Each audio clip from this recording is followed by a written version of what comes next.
Pinatas are hanging. The Jocks listeners are gathering. We're live here at Social Taco. My name's Landry Roberts. His name is Pat Smith. We're here in the Taco Terrace. The door's going to open here inside of Social Taco about 1 hour from now. Festivities already beginning as the big day has arrived for Don Don and him turning another year older. It's a big day, Pat. A lot of people are here. Yes, very big day. We appreciate everybody joining us as they do each and every Tuesday here at Social Taco. A lot to get into. We will talk to Mike Griffith from the AJC momentarily. Coming up next hour, Tom Hart, one of the major voices on the SEC network. He covers SEC basketball, baseball, football, you name it. He will be on, get his preview of the Sweet 16 coming up for Alabama, taking on the number 1 seed Michigan. Also later on in the program, we'll talk to Ty Richardson. He's heading back out west. He came home for like a day or two, and he's getting on a plane heading west as Arkansas will be playing in the Sweet 16. And, of course, Dimitri Ravanos will give us the very latest of what's going on in the state of North Carolina, because there's still a lot of rumors, still nothing defined in regards to Hubert Davis coming back, but that's a story worth keeping your eye on. Yeah, I'm interested to hear from Ty, getting to watch Arkansas win a couple of tournament games, and we know that he played golf at least once. He carried his sticks out, and he was at what, Portland Country Club? I think that's right. It was some club in Portland. I thought it said Portland Country Club. We will get the rundown from Ty when he joins us later on, as there is a loud noise coming from downstairs, and I'm not sure what that is. I'm not sure either. But the good news is that you and I spent some time with the Homewood Police Department in the parking lot today, going over some security issues that we've had in the past here at Social Taco. We're trying to avoid the bottleneck outside as people gather in anticipation, but that's going to have to stop. Yeah, I have no idea what's happening. I mean, I'm sure that if we needed to evacuate, someone would let us know that we needed to evacuate, right? Yeah, I mean, we've already got like 7 or 8 people up here on the terrace. And nobody said anything yet.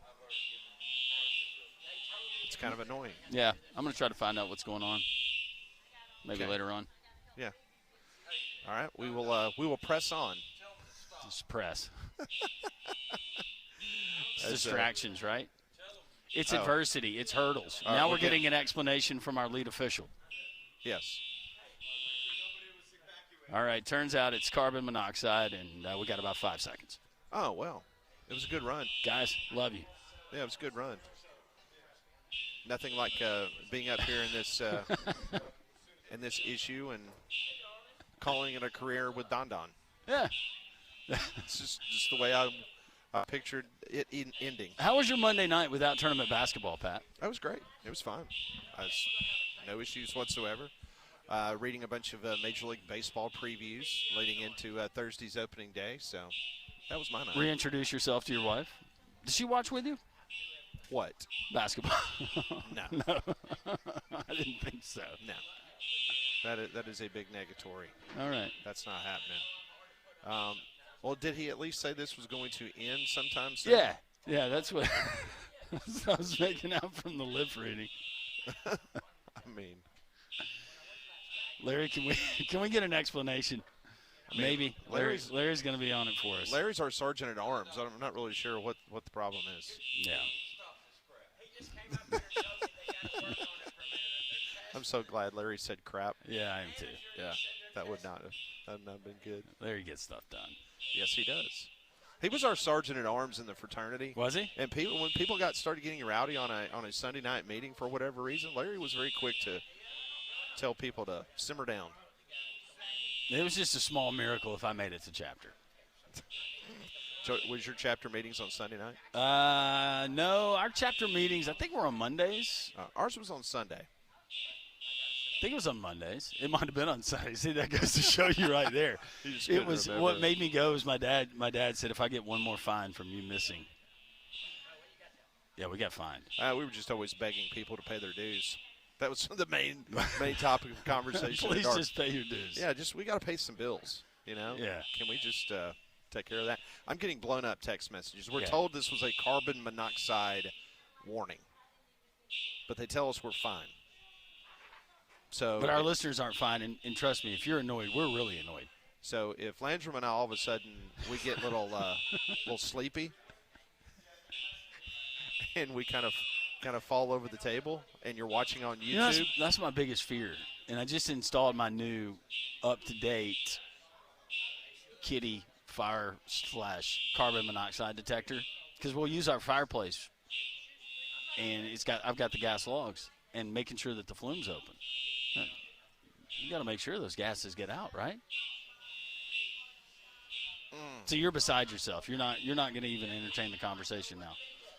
No, I'm waiting for an update. I'm getting a shaking of the head. Officials coming over here on the sideline of the scorer's table, and Larry's going to let us know what's going on.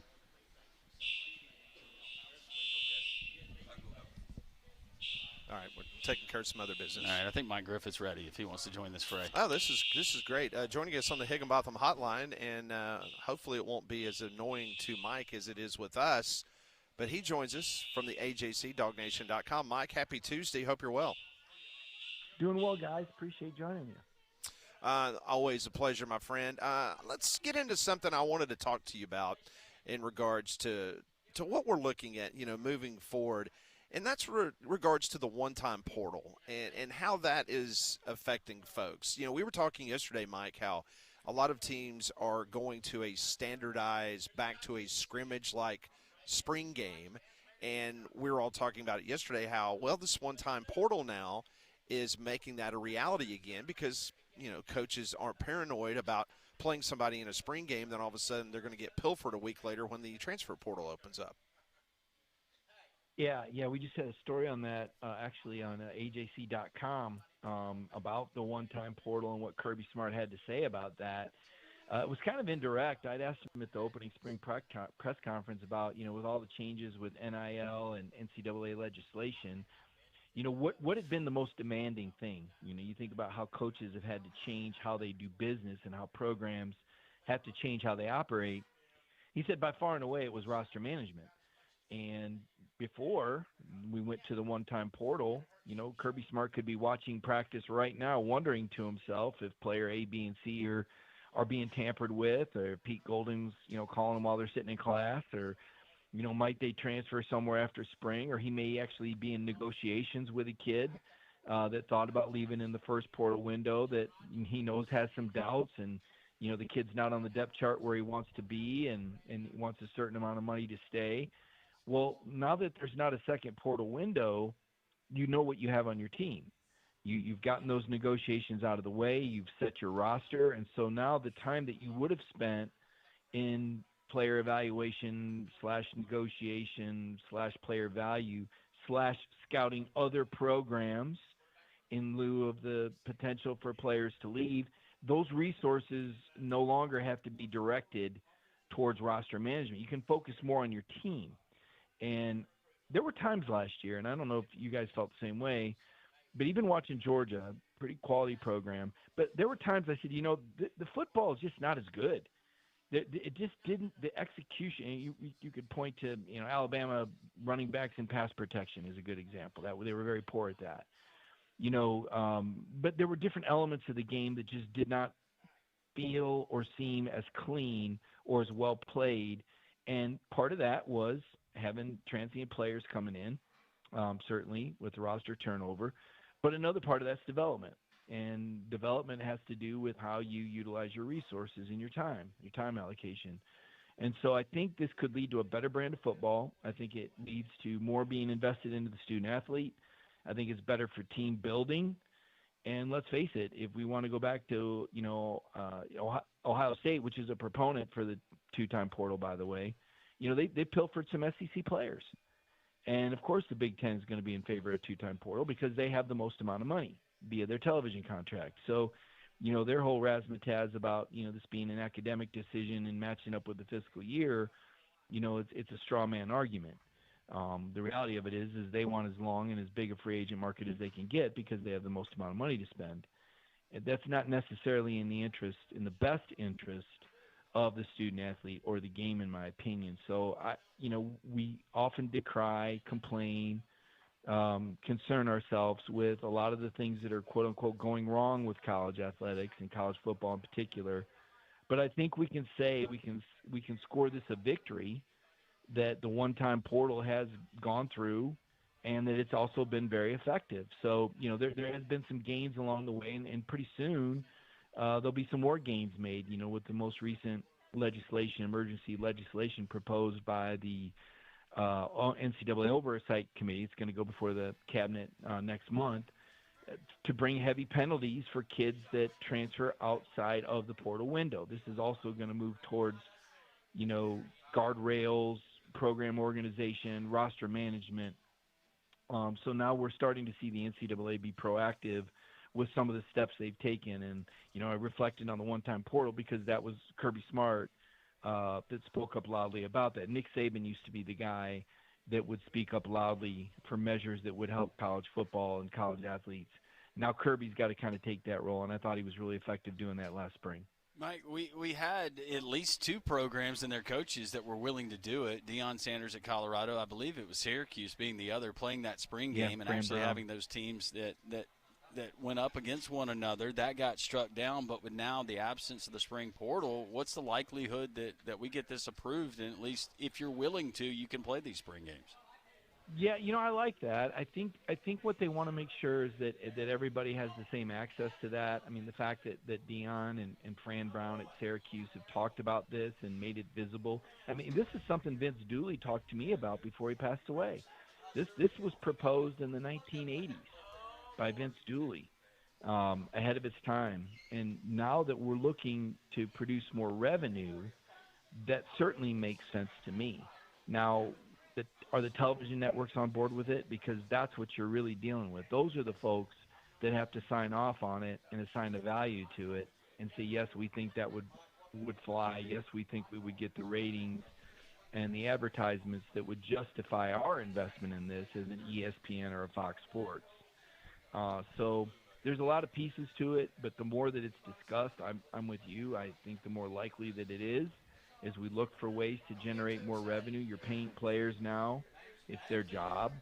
I don't necessarily think that outside of the quarterback being hit, it's not that different than a spring game. I guess that's the thing you would wonder is, would you see starting quarterbacks playing those games? I don't know how much a coach would want to expose his starting quarterback, or how many starters would you see? Would we be seeing the essentially JV teams playing each other?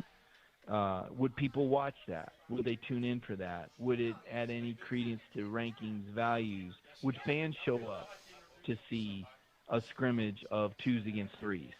And, some markets, yes, some markets, no. So, and I'm not saying that's necessarily how the game would be played, but if the big picture is winning the college football playoff championship, it certainly would be a consideration. You would not want anybody to get injured in your spring exhibition game. Mike Griffith from the AJC, DogNation.com, joins us every Tuesday here on Three Man Front. Kirby Smart had an interesting exchange with you media folk over there in Athens when there's been some posts about the potential of Georgia wearing an all-white uniform, white helmets, white jersey, white pants. And Kirby had a great response. He says that if we triple whatever the Georgia NIL is, he said that he absolutely would wear the you-know-what out of it. Is there any kind of update on what the NIL numbers look like? Could the Georgia fan base get it to the point to where Georgia would have all-white uniforms? Yeah, so he was talking about something called Glory Glory, and Okay. That's the NIL media channel. You're starting to see a lot of these schools do their own media dealings now. Alabama's is Alabama, so yeah, gotcha. Yep. And he's basically saying, we need more subscribers for this, and because the subscription rate goes into the NIL funds, as you guys are aware of. And if people want that, then, he needs to see those numbers go up and see that interest. In other words, you scratch my back, I'll scratch yours. I do think it's interesting.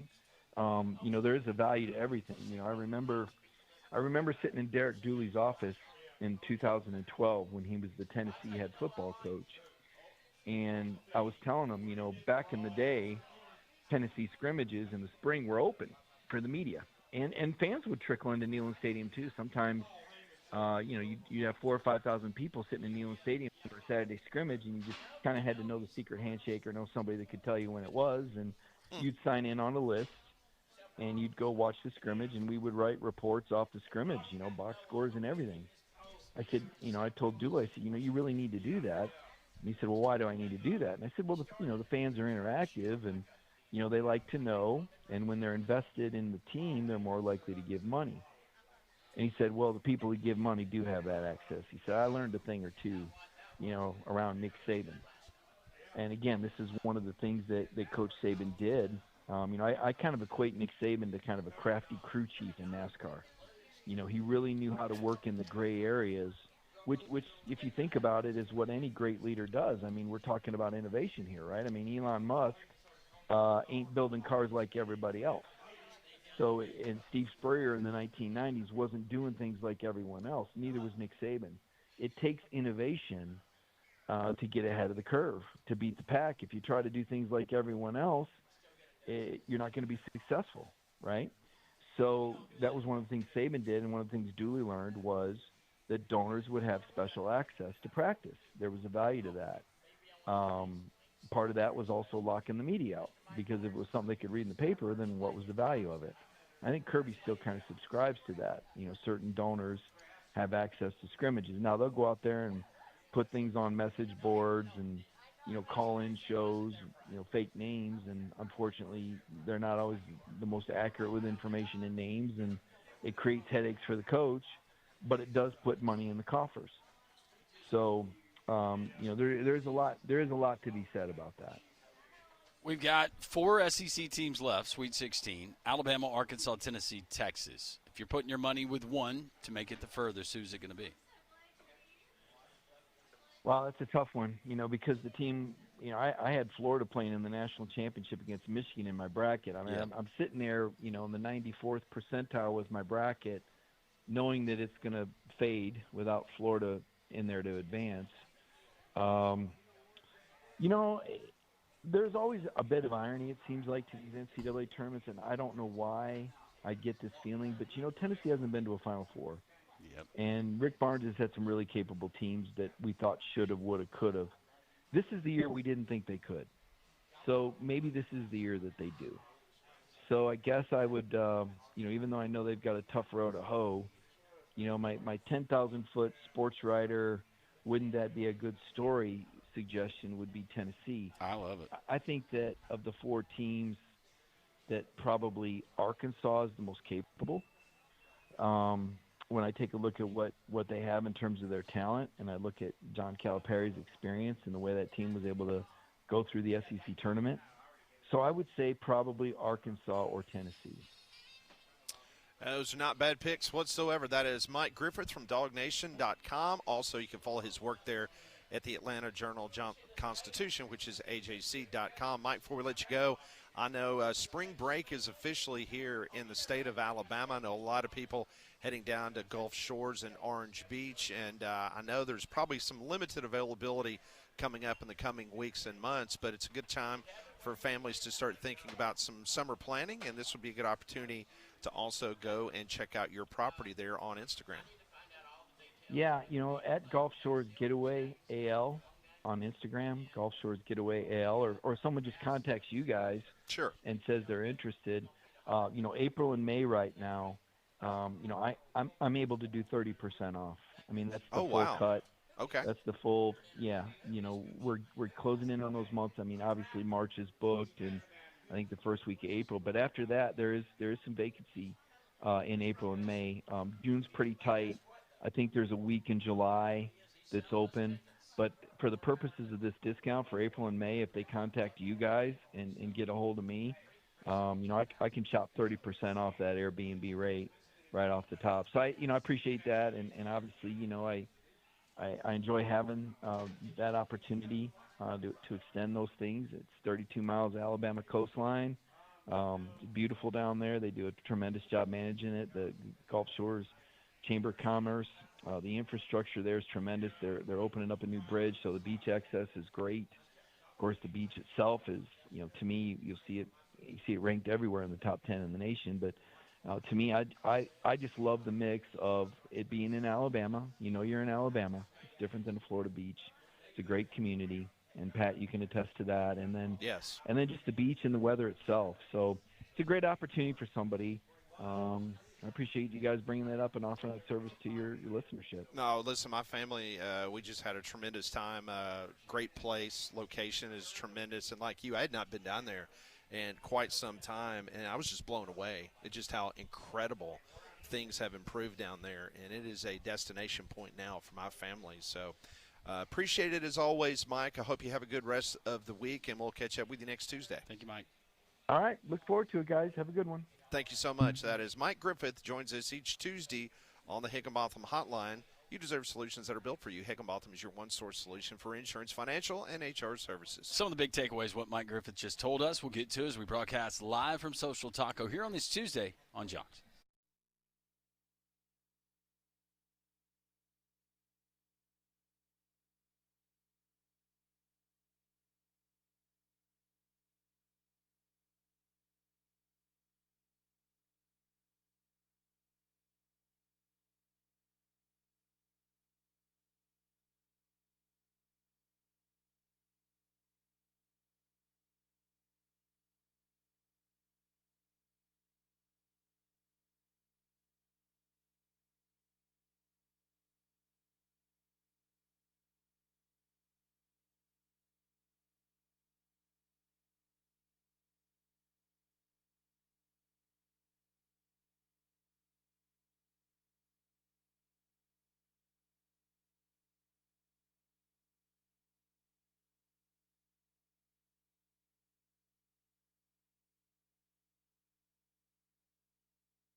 Always a great way to start our Tuesdays. Mike Griffith from the AJC, DogNation.com.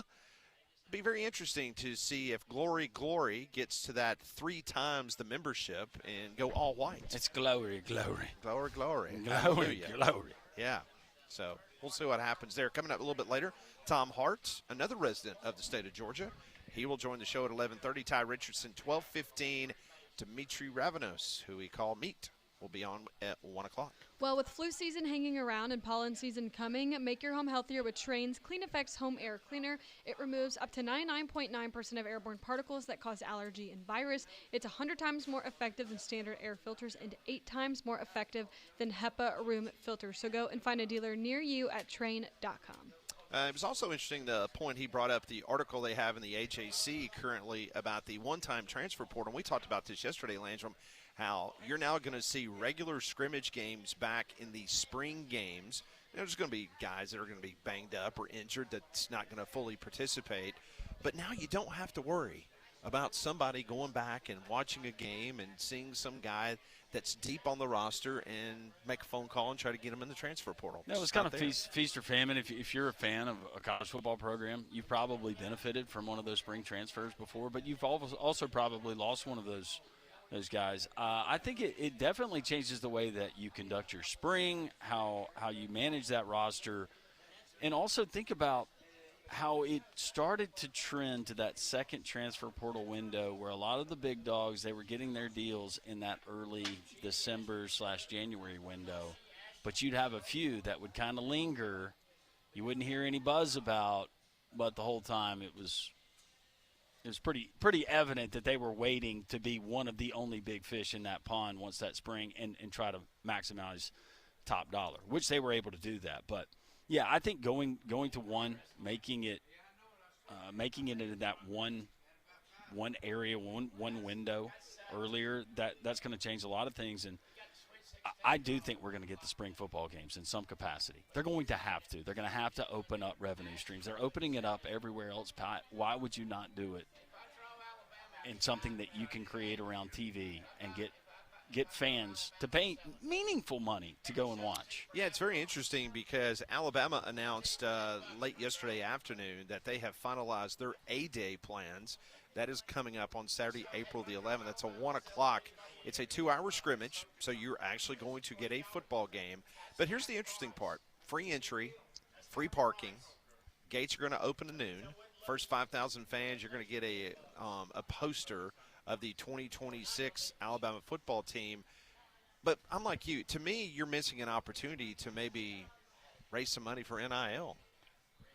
I'm all about access, and that's cool that you're giving it free to the fan base, but you almost think, how much money are we potentially leaving on the table for you to have a meet and greet where, you get sign autographs or get to see Ryan Williams up close and personal, or Keelan Russell, or Yancey Pierre, or whatever the case may be, and throw some money towards the NIL. If Alabama was playing, let's just Northwestern for their spring game, and it was going to be at Bryant-Denny Stadium, would you pay $10 to go and sit in that stadium and watch it? If I were a fan, I would. I would. Yeah, I would. I would. I know that it's a balancing act because it does seem like they're constantly athletic departments and programs, the fans that have owned season tickets like Larry's family and for generations, where the price is continuing to increase, but you're getting hit up left and right every time you turn around for something else. Donate here, donate there.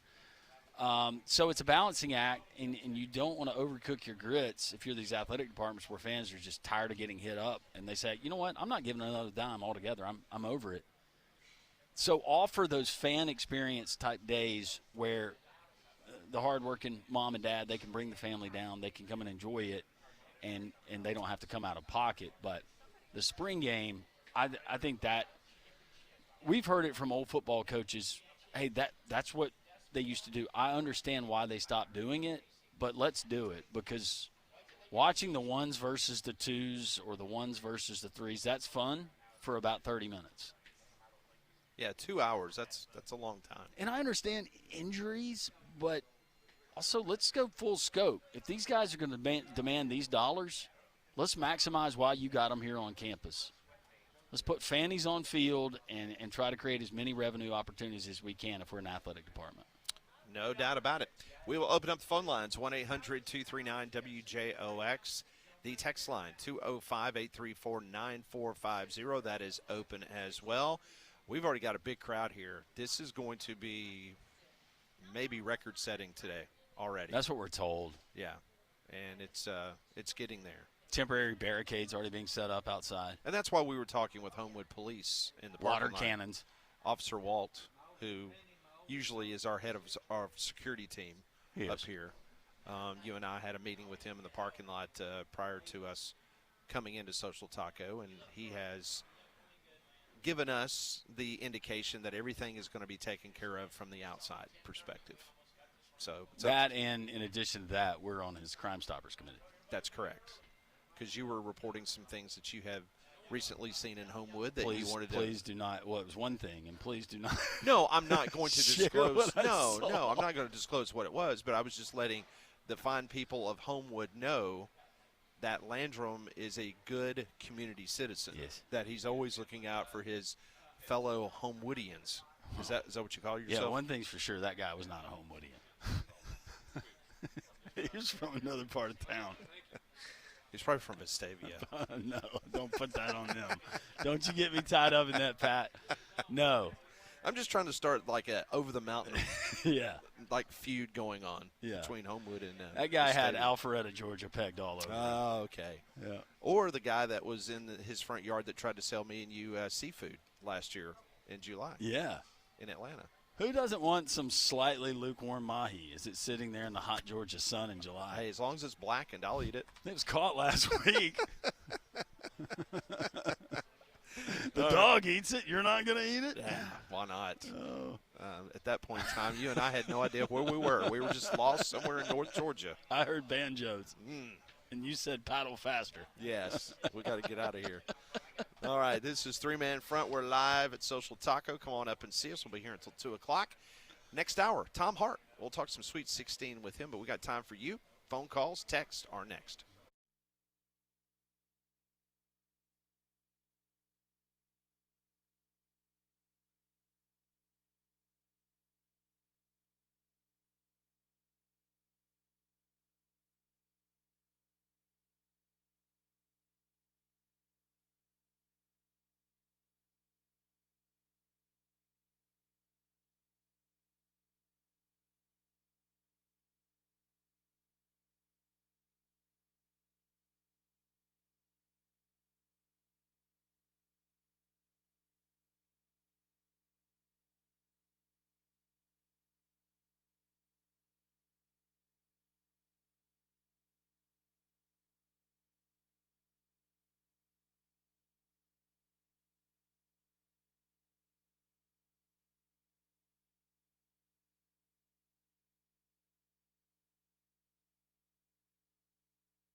It is 10:34 here on Jocks on a beautiful day. A little bit cooler today. Sun is out. Should be a great day to come to Social Taco. Join us Doors officially open at 11. That's kind of a loose terminology on Tuesdays. They're very kind because right now we got about 10 to 12 people up here on the terrace. It's Don Don's birthday. Look at that cake that BB made. That's beautiful. Is that a 3-layer? Is that a 3-layer, Larry? Yeah. 3-layer? Looks Three-layer like a lot cake? of layers. Looks like a lot of layers. Is it chocolate cake? Did you make a chocolate cake for me? Yeah. Beautiful cake. It's beautiful. It's fantastic. She brought me beef sticks. See, she always takes care Custom of you. beef sticks. She does. She's just a wonderful, sweet lady. I mean, BB and FSU Dave, they take care of you. Last week you got, was that last week you had egg rolls? FSU Dave, yeah. So I'm his taste tester, and he did Reuben egg rolls. And he told me exactly how to do them, the time and temp in the air fryer. And they were outstanding. He made his own Russian dressing. It was just a hint of it. Had just enough kraut, how it complemented the freshly shaved Swiss. It was really, really good. So he got the recipe from Conrad. I'm falling in love all over the again. Russian dressing. I didn't even think about that. But, yes, a little Conrad inspiration there. But it was great. That in addition to his shepherd's pie. So now I think Philly cheesesteak egg roll. Oh, interesting. Is the next way we're going. Interesting combination. It's going to be great. I'll keep you guys up to date on that. I'm keeping you up to date on Noto Roofing, right? It's storm season here in the state of Alabama. I told you that Chris with Noto, he came out for the free Jocks roof inspection. All of our Jocks listeners, take him up on that. I wasn't really expecting anything. I knew that there were some issues, but to be honest, I didn't know what to expect. When he came back, he had a full report, had a scope of the work. Turns out, works with me alongside the whole process with the insurance company and the claims adjuster. I'm getting a new roof, and they're putting me on the schedule right now. It's going to be just in a few days. We're going to have a new roof. Now all that's up to me and my wife is picking the shingle color. It's going to make it that easy. They make it seamless. It's Noto Roofing, family-owned and operated right here in Metro Birmingham. They cover the state of Alabama. It's Sammy and Matt Noto. Sammy's going to answer the phone. Matt and Chris are going to come out to your house. They're going to take care of you. They're going to warranty all their work. Jocks listeners, free inspection. Here's the number, 205-848-2299 or NOTO. That's NOTO, NotoRoofing.com. Always tell them Landrum from Jocks sent you. Apparently you're getting an egg roll today. Really? Oh, sweet. That's what I've been told. I'm all about it. Sources Dave have can told cook. me. Speaking of food, my T-bone steak from Cigar Cowboy was unreal. Yeah, mine was too. Unreal. Mine was too. I think you got the T-bone. It was bigger than my hand. Yeah. It was awesome. I added some cheese, and then I added some white American. Then I made a little sauce to go with it, like a little cowboy sauce, and heated it up, reheated it in the air fryer. Delicious, and it was cooked perfectly. Awesome. So thank you, Cigar Cowboy, for that. Very nice. Yeah, he dropped off. He paid off the bet that he lost to Molly, and brought her that T-bone steak and also some extras for just because he's a nice guy. Yeah, absolutely. Appreciate that. Alabama back on the spring practice field today at 9:15 this morning. Tomorrow will be select draft eligible players as they'll be going through some motions tomorrow at 10 a.m. Meanwhile, down on the plains of Auburn, they're back on the practice field today. This is practice number 4 for Alex Golish and his Auburn Tigers. He will meet with the media post-practice, and then around 2:15, pro day measurements and testing will begin as it's pro day down on the plains. 4:30 will be position drills. That will be in the indoor facility, and then there will be the pro day participant media availability, which will come probably a little bit after 5 o'clock today. So a very busy day both at the Alabama and Auburn campuses. But today is pro day at Auburn, pro day tomorrow at Bama, pro day Thursday at UAB. And seeing readings just from Alex Golish and Auburn's standpoint, his first spring or any kind of organized practice that he's had there. And the observations early are every coach sits out there, not just position coaches, but the assistants to the position coaches. They're very, very active. High energy the entire practice, and they said that was a change. What that means, how many wins that means, don't know, but it's different, and given the results the past few years, that can't be a bad thing, always. No, not at all.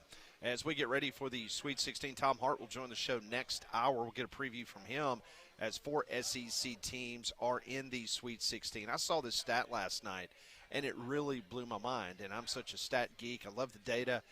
And I was like, this is really hard to believe. But this is going to be the first Sweet 16 since 1954 that there has not been a North Carolina, Kansas, Kentucky, or a UCLA team in the Sweet 16. Wow. First time since 1954. No Tar Heels, no Jayhawks, no Wildcats, no Bruins in the Sweet 16. Any one of those teams making the Sweet 16. 1954, last time that has happened, that those schools did not have a team in the Sweet 16. It can happen to anybody.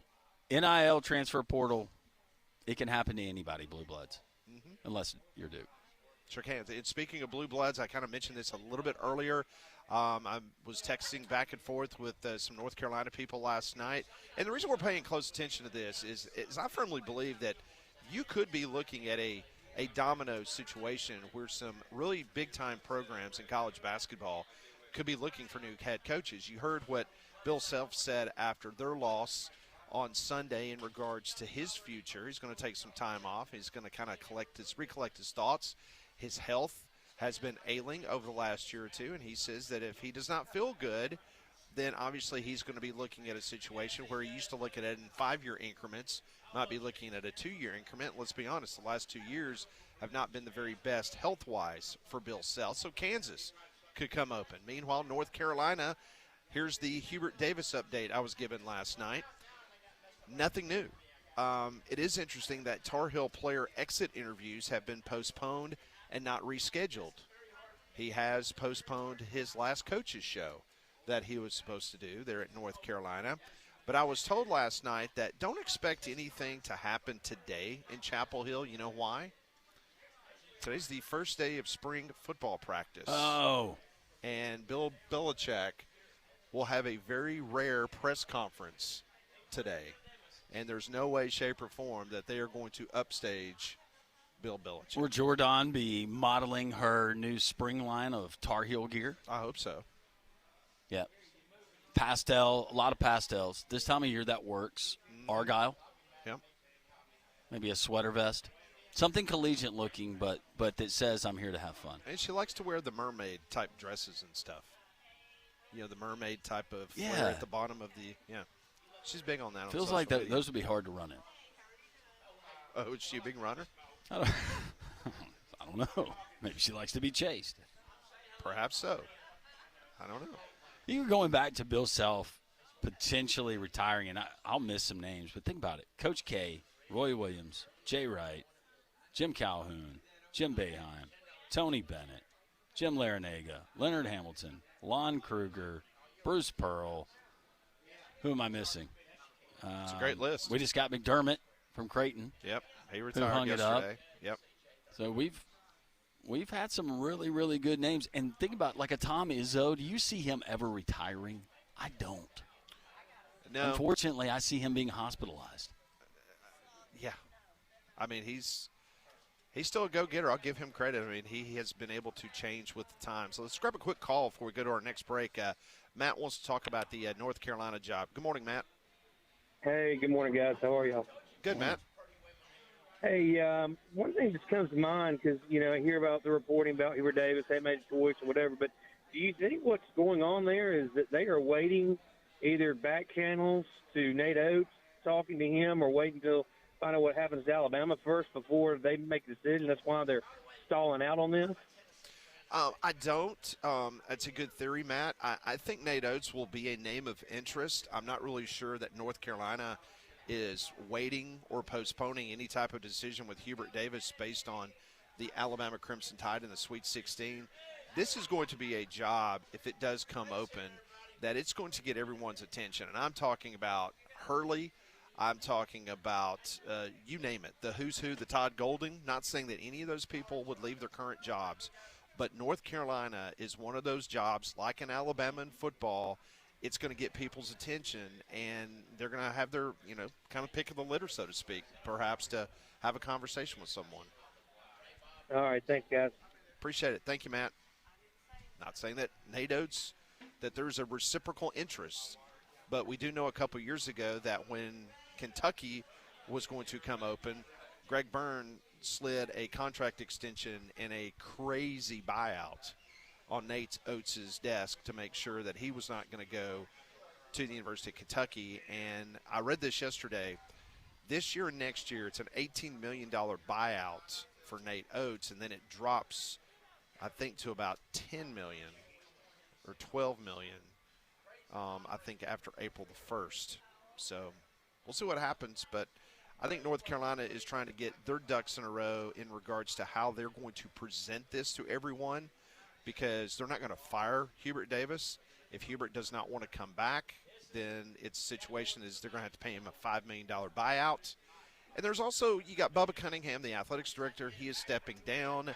A new AD's coming in. They trying to come up with a decision what they're going to do with the Dean Dome. Some people want to redo the Dean Dome. Others want to build a completely brand new arena that's literally off campus and basically, create kind of like an uptown like we have across Protective Stadium, where you have the arena and then you have a whole shopping village, hotel space, and all that kind of stuff. Kind of like what Oklahoma's doing in the city of Norman. That's what some people in Chapel Hill want to do for North Carolina basketball, but you've got the old guard that just wants to redo the Dean Dome. And I know Carolina basketball is what it is, but you got to generate excitement. You got to have expectations where North Carolina is expected to be at the very least, the round of 16 every single year. But you think about the guys, the familiarity within that program, and Alabama, and rightfully so. They got the finger pointed at them for past football coaches prior to Coach Nick Saban, and having that tie to Alabama. Well, North Carolina, they've done the same thing. They've done the same thing with basketball, and for the most part, basketball has worked out. But look what they just did with football and finding that tie with Bill Belichick and his dad playing there at North Carolina for a couple of seasons. Isn't that right? Yep. But going out and getting that big fish, it certainly hasn't worked out. You got to get basketball right. And I don't know if you leave Bubba Cunningham to do that or the powers that be that are making the other decisions to do that. But, yeah, Nate Oates will be one of those names for sure. We will continue on. We're live at Social Taco. Doors officially open in just a couple of minutes, but you can already join us. As you can hear in the background, a very lively audience here at Social Taco. Hope you'll join us. This is Three-Man Front on Jocks.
It is 10:51. Welcome back in on a beautiful Tuesday. Hope you'll join us here at Social Taco. We're here until 2 o'clock.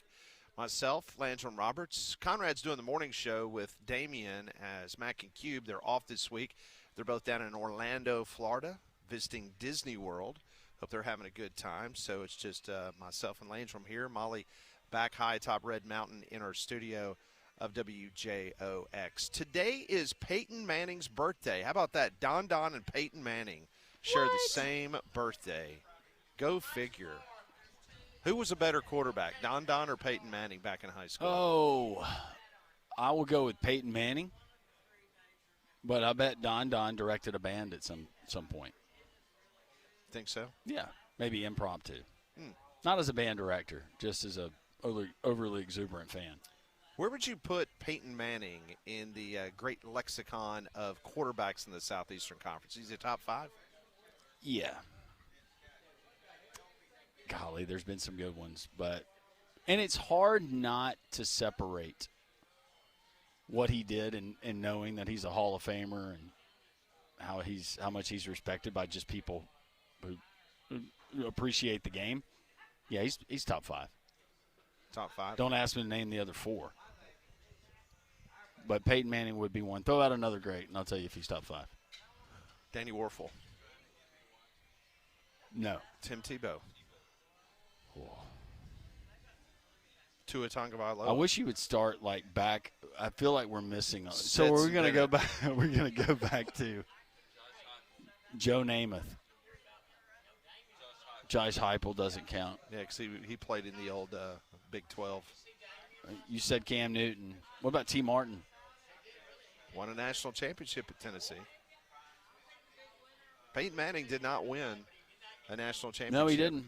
He left school, and the very next year, Tennessee won the first ever BCS national championship in 1998. Like Eric Zier. Where do you put Eric Zier? Well, he's not top 5, no, but he was outstanding. Top 50? Possibly. And Georgia's had a lot of those guys. Mm-hmm. Whether it was from a Zier, who was the left kid, Green, that they had, David Green. Now, see, this would be a good conversation, with Conrad, is that in the Nick Saban era, who would be considered the best quarterback?